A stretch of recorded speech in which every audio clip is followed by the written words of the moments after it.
Youth icon fashion store యజమాని రాజు ఆధ్వర్యంలో ఎంవీపీలో అయోధ్యని తలపించేలా వినాయకుడి సెట్ని వేశారు.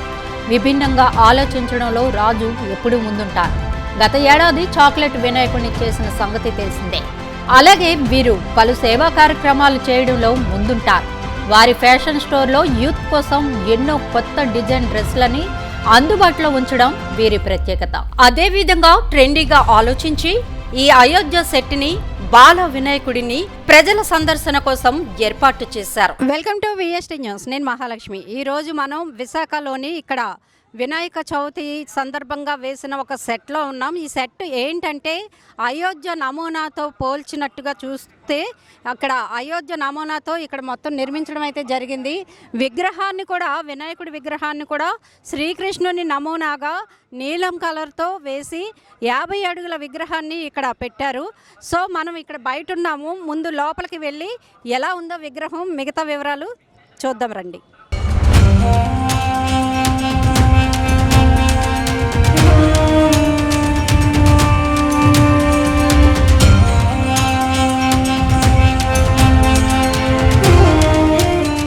మనం ఇప్పుడు ఈ టెంపుల్ లోపలికి వచ్చామండి. పైన ముందుగా చూసుకున్నట్టయితే బాలరాముని దగ్గర నుంచి రాముడు పరిణయం, తర్వాత ఆయన వనవాసం, ఇవన్నీ కూడా వివరిస్తూ ఎంతో చక్కగా పెయింటింగ్స్ అయితే వేశారు. ఆరెంజ్ అండ్ బ్లాక్ కలర్లో ఎంతో సుందరంగా కనిపిస్తున్నాయి. అటుపక్కలో ఇటుపక్కల కూడా వేశారు. ఎండింగ్ వరకు ఆయన పట్టాభిషేకం వరకు అయితే ఆయన పెయింటింగ్ మనం చూసుకోవచ్చు. వినాయకుడి విషయానికి వస్తే ఆయన సేమ్ కృష్ణుడిలాగా నీలం కలర్లో వైట్ కలర్స్తో ఎంతో అద్భుతంగా కనిపిస్తున్నారు, మనం చూసుకోవచ్చు. ఇక భక్తులు కూడా చాలామంది ఇక్కడికి టికెట్ కొని మరి అంటే కేవలం సెల్ఫీలు ఫోటోలు తీసుకోవడానికి కూడా వచ్చేవారితో ఇదంతా సందడి వాతావరణం నెలకొంది. ఇక్కడ చూసుకోవచ్చు. బయట కూడా స్టాల్స్ కూడా ఏర్పాటు చేశారు. ఈ భక్తుల తాకిడి చూసి వారి కోసం స్టాల్స్ కూడా ఏర్పాటు చేశారు. ఇక్కడ చూసుకుంటే ఇంకొక అద్భుతం మనం చూడొచ్చండి. ఎందుకంటే అయోధ్య వెళ్ళి మనం చూడలేము. రామసేతు వంతెన అక్కడ రాళ్ళు వేశారు. ఆ రాళ్ళు నీటిలో తేలియాడతాయని చెప్తూ ఉంటారు. ఆ రాయిని కూడా ఇక్కడ తీసుకొచ్చి పెట్టడం అయితే జరిగింది. ఇది నిజంగా ఎంతో అద్భుతమని మనం చెప్పుకోవాలి. అయోధ్య వెళ్ళి చూడలేము కాబట్టి ఇది ఒక వాళ్ళు చేసిన మంచి పనిని అందరికీ అందుబాటులో ఉంచడం కూడా ఒక గొప్ప కార్యమని చెప్పాలి. ఇప్పుడు మనతో పాటు అసలు ఈ నిర్మాణానికి కారణమైన యూత్ ఐకాన్ స్టోర్ రూమ్ ఉంది. అది బీచ్ రోడ్లో ఉంది. అయితే ఆ రాజుగారి వైఫ్ ఉన్నారు మనతో పాటు, వారితో మాట్లాడదాం. నమస్తే అండి. అంటే అయోధ్యని ఇక్కడ తీసుకొచ్చేసారు మీరు, ఒక కట్టడాన్ని.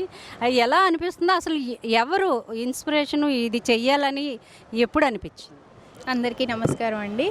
దీని వెనుక ఉన్న కారణం అయితే youth icon fashion store beach రోడ్లో ఉంది. దాని ఓనర్ రాజు గారు, అతనికి వచ్చిన ఐడియానే అనమాట ఇది. వారికి వచ్చిన ఆలోచనే. అతను లాస్ట్ ఇయర్ చాక్లెట్ వినాయక పెట్టారు బీచ్ రోడ్లోనే. ఈ ఇయర్ వేరే కొత్తగా చేయాలి. అతనికి వినాయకుడు అంటే చాలా చాలా ఇష్టం అనమాట. వినాయకుడి కోసం ఏదో కొత్తగా చేయాలి అన్న ఆలోచనలో ఈ అయోధ్య అన్నది నిర్మించడం జరిగింది అనమాట. దీనికోసం వెస్ట్ బెంగాల్ నుంచి కార్మికుల్ని తీసుకొచ్చి వారి చేత ఆర్ట్ వర్క్ అంతా చేయించి మండపం అంతా నిర్మించారు. దీనికి ఆల్మోస్ట్ 1.5 month ప్లస్సే పట్టింది. ఇంకా దీనికి మెయిన్ స్పెషాలిటీ ఏంటంటే ఆ అయోధ్యలోని రాముడి విగ్రహం ఏ రాయితో అయితే చేశారో ఆ మిగిలిన శిథిలాలతో మన బాల వినాయకుడిని చేశామన్నమాట. అదే వినాయకుడిని అక్కడ అయోధ్య నుంచి తీసుకురావడం జరిగింది. ఈ వినాయకుడికి ఇక్కడ 21 రోజు ఇక్కడ పూజలు జరిగిన అనంతరం ఎవరికైనా ఏదైనా ఊరికి కావాలి అనుకున్న వాళ్ళకి డొనేషన్ అనేది ఇవ్వడం జరగబోతుంది అనమాట. అంటే ఇది చాలా ఖర్చుతో కూడుకున్న పని కదా మేడం? ఎంత ఖర్చు అయి ఉంటుంది సుమారుగా ఒక 60 to 70 లక్షలు అయ్యిందండి. ఇదంతా అతనే పెట్టుకున్నారు. బట్టల షాప్ ఓనర్ గారే పెట్టుకున్నారు. మా వారే పెట్టారు. ఎవరు స్పాన్సర్షిప్ అనేది తీసుకోలేదు అనమాట. అతనికి ఇష్టం లేదు. లాస్ట్ టైం కూడా తీసుకోలేదు, ఈసారి కూడా తీసుకోవడానికి ఇష్టపడలేదు అనమాట. అంటే అన్నదానం అట్లాంటివి ఏమైనా ప్లాన్? ఇంకా అన్నదానం అదేం ప్లాన్ చేయట్లేదు. 21 days ఉంటుంది. ఈ 21 daysలో మెయిన్గా మేము ఒక 2 హోమాలు అయితే ఉంటాయండి. చాలా భారీ హోమాలు. ఈ గ్రౌండ్ ఇచ్చిన, ఈ ప్లేస్ ఇచ్చిన మనకి విష్ణుకుమార్ రాజు గారి గ్రౌండ్ అనమాట. ఆయన డాటర్ శ్యామలా దీపిక గారి ఆధ్వర్యంలో ఇది ఓపెనింగ్ జరిగింది. ఆవిడ ద్వారానే హోమం కూడా జరగబోతుంది అనమాట ఈ 21 days లోపల. ఆ తర్వాత మన జగన్నాథ స్వామిని తీసుకొచ్చిన రథం ఉంది, తీసుకొని ఇక్కడ పెట్టారు. ఆ రథం మీద మన బాలగణపతిని కూడా బీచ్ రోడ్ అంతా రథయాత్ర చేయబోతున్నాం అనమాట. ఈ 21 డేస్లో ఏదో ఒక రోజు ప్లాన్ చేస్తున్నాం. ఇందాక మేడం గారు చెప్పినట్టు ఇదేనండి ఆ విగ్రహం బాలగణపయ్య. అంటే సేమ్ బాలరాముణ్ణి ఏదైతే రాయితో చెక్కారో ఆ స్టోన్తోనే బాలగణపయ్యని కూడా చెక్కడం అయితే జరిగింది. అదే ఇదిగా దీనికి ఎంత ఖర్చు అయింది కూడా మేడం చెప్పారు. ఇక్కడ ఇంకొక అద్భుతం ఏంటి అంటే ఒక అగరబత్తి ఉందండి, 6 అడుగుల అగరబత్తి. ఇది సైకిల్ బ్రాండ్ వాళ్ళు వీళ్ళకి డొనేట్ చేశారు.